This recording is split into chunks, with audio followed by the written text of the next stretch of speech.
How's it going, guys? Peep is pea shooter here. And as we all know, I'm a bit of a Plants vs Zombies connoisseur. In case you couldn't tell by the gameplay in like all of my videos. In case you couldn't tell by my streams where I literally play the base game. The Plants vs Zombies franchise surprisingly holds up to this day. That is, if we ignore all the negative stuff about Plants vs Zombies, because yikes, it had some floppers. But despite its floppers, Plants vs Zombies still holds up very well, which is exactly why there's a lot of controversy going around SunnyV2's most recent video about Plants vs Zombies. In case you didn't know, a little over a week ago, SunnyV2 dropped this video, how microtransactions destroyed Plants vs Zombies. And I'm gonna be a broken record here. Plants vs Zombies is not a perfect series. Like I said, there has been some floppers. But to say Plants vs Zombies is a destroyed franchise is a huge overstatement. This video is so full of out of context clips and information, super over exaggerated points, and in general this video is extremely biased to paint Plants vs Zombies in a negative light. Now unfortunately this is not the first time SunnyV2 did this. He does have a history of not doing his homework very well and getting a lot of information incorrect in his videos, but this one specifically really struck a nerve in the PvZ community. So let's talk about what happened. But before we do that, make sure you subscribe to the channel, because if we hit 173k subscribers by the end of this week, I'll eat the most liked comment. Literally comment whatever you want. I don't care. I've eaten the worst of the worst, so try to surprise me at 173k subscribers. Alright, anyways. Now one last thing before we continue this video, I do gotta give credit where it's due. This video is heavily inspired by More Brando, a fellow Plants vs Zombies YouTuber and music reviewer.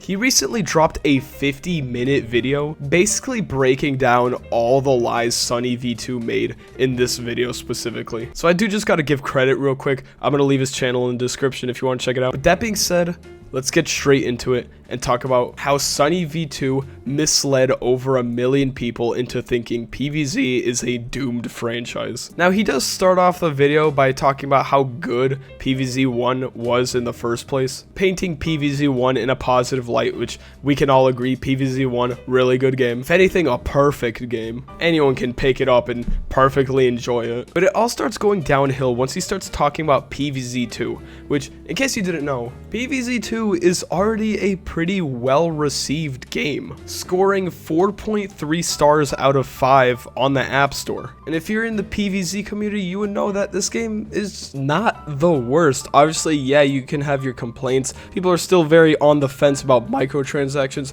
but the game isn't bad, right? You know what I'm trying to say? So what could possibly be the complaint here? People have called their use of microtransactions a plague, which sadly began to infect Plants vs Zombies. Because on the 15th of August 2013, Plants vs Zombies 2 came out, with one key difference compared to the first. PopCap found a way to cram this game with as many in-app purchases and microtransactions as humanly possible, to the point where it's too much of a hindrance for me to actually enjoy the game. Now, I am gonna have to play devil's advocate a little bit here on this point, because SunnyV2 just realized how freemium games work. No offense, how do you think games like this make money? Through microtransactions, which I will admit, the topic of microtransactions in and of itself is very controversial. But at the end of the day, a point that SunnyV2 misses is that you can play the game perfectly fine without spending money. And this point holds up through multiple other PvZ games, including Garden Warfare 2. Plants vs Zombies 2 features microtransactions. Unlike in the previous entries to the series, new plants can be purchased with real money, as well as upgrades and coins. These items can also be bought in bundles to save some money. See, now this is where the first problem comes in with the video, right? Microtransactions, unlike in previous entries to the series, plants can be purchased with real money. Now right off the bat, you can tell that this article was taken very out of context. All it takes is you squinting your eyes a bit, because it says right here, it should be noted that nothing is required to be purchased, and the game can still be really easily played without spending a single cent. Personally, the in-app purchases are overrated. Why didn't you include this part, SunnyV2? Why'd you blur it out? Is it just to paint Plants vs Zombies in a negative light? Why aren't you criticizing Fortnite for doing this? Fortnite locks you out of like basically everything without spending money. Where's the downfall of Fortnite video? I'm waiting on that one, SunnyV2. Certain plans could only be accessed using cold hard cash, and while coins could be naturally earned in-game, you could pay up to $52 to instantly unlock them. Now, I will admit,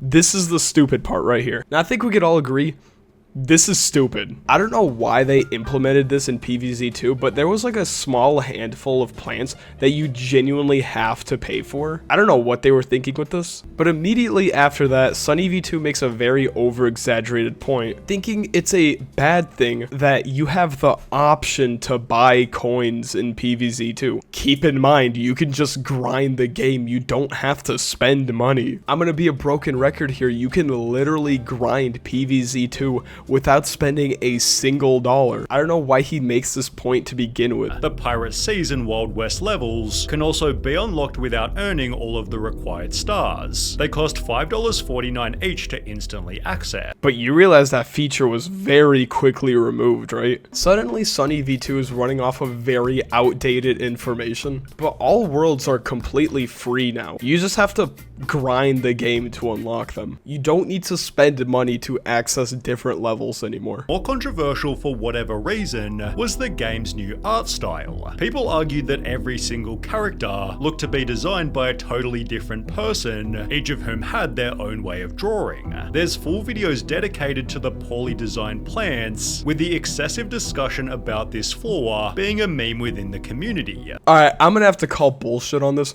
Who ever complained about the PvZ2 art style? I don't know a single human being who genuinely hated this art style. And I know what you're thinking, peep. Oh, you literally have it open on your screen right now. Someone made a Reddit post complaining about the art style. Well, in the classic SunnyV2 style, he took something extremely out of context. Because if you pull up the actual Reddit thread itself, all you have to do is scroll down a little, and everyone is either off topic or just disagreeing with the OP. Heavily disagree. I used to have the same idea as you, but when I first played PvZ2, yada yada yada, if you want to read all that, you can. Sure, buddy. Okay, you have opinion. Don't play it then. I think the funniest part about this video is how, despite him just slandering PvZ the entire time, halfway into this video, he just starts talking about how Plants vs. Zombies is still very successful. Developers took a detour and put out Plants vs. Zombies Garden Warfare. This third-person shooter was certainly different, but extremely well received, achieving consistent reviews of 7 out of 10 or higher. Garden Warfare was surprisingly amazing. I remember spending definitely over 500 hours grinding it as a kid. They'd therefore released Garden Warfare 2, which was even more successful than the first, confirming the third-person shooter style was perfect for the series. So is the Plants vs. Zombies franchise destroyed or not, SunnyV2? Oh, but then he quickly changes the subject just to shit talk Battle for Neighborville, just to go back to painting PvZ in a negative light, which obviously we gotta talk about the obvious here. Battle for Neighborville, that was a horrendous game. I don't think you gotta take my word for it. I think everyone can agree that this game was just not good. This game was so bad that there are more people playing Garden Warfare 2 than this piece of shit. And another valid thing that SunnyV2 talks about is the current state of PvZ 3, which, by the way, is probably the biggest no one asked game, like, ever. Seriously, why do we need a PvZ 3? Like, I still play PvZ 1 and still have a lot of fun with it. Stop trying to reinvent the wheel here. And that is unfortunately what happened.